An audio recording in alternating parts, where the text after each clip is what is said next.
breast milk is the magical elixir of life, I think. It's so Mm. amazing.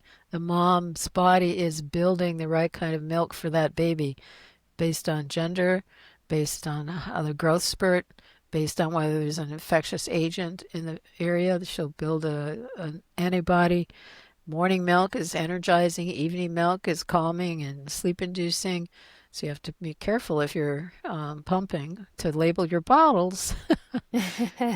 And it's something that is 80% alive, and so it's growing.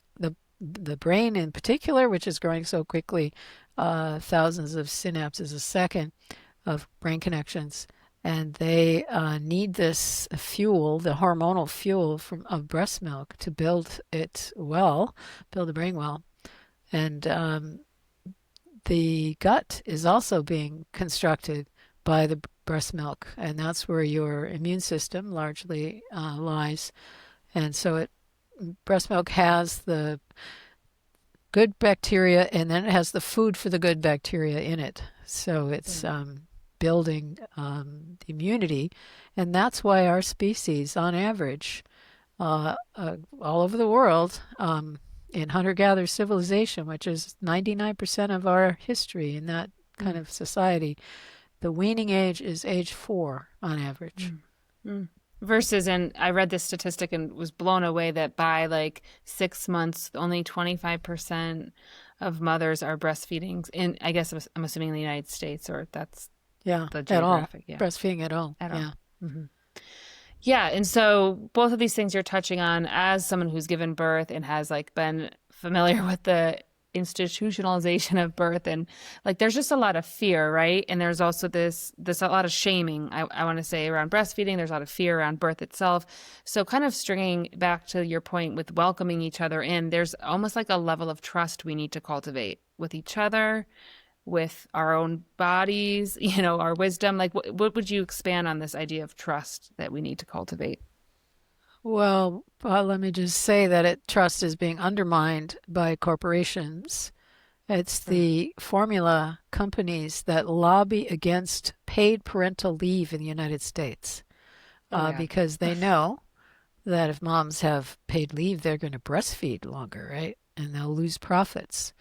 And so uh, we have to understand then also medicalized birth is all about making money. It's not about what's keeping well-being going in the mother and the future of the child.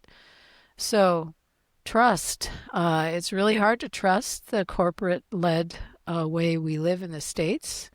Now in Europe, they have government-funded healthcare, and they want you to be well because it's taxpayer money paying if you're unwell. And so the incentives are right there, are correct. Whereas in the States, the incentives are all backwards. So it's hard to have trust in what the institutions are doing. So, but if we're talking about our own lives, just apart from the corporations and perhaps the government's hand in that, we have to learn to trust our community members, the wise elders, not the elders that were all unnested and they survived, and so now they say, "Oh, don't pick up the baby, you'll spoil the baby," or Right. who cares about breast milk? Just feed them formula, whatever. It's just as good. Oh, it's a million miles different. Hardly anything.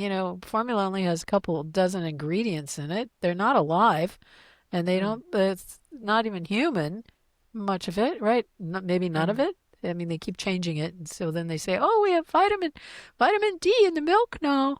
Moms have low vitamin D. Okay, moms need more sun, right? Yeah. No, no, have formula because there's vitamin D." So all these Right. misdirected attention Mm. that they take advantage of moms Mm. who are vulnerable. They need to be supported and not made to be afraid.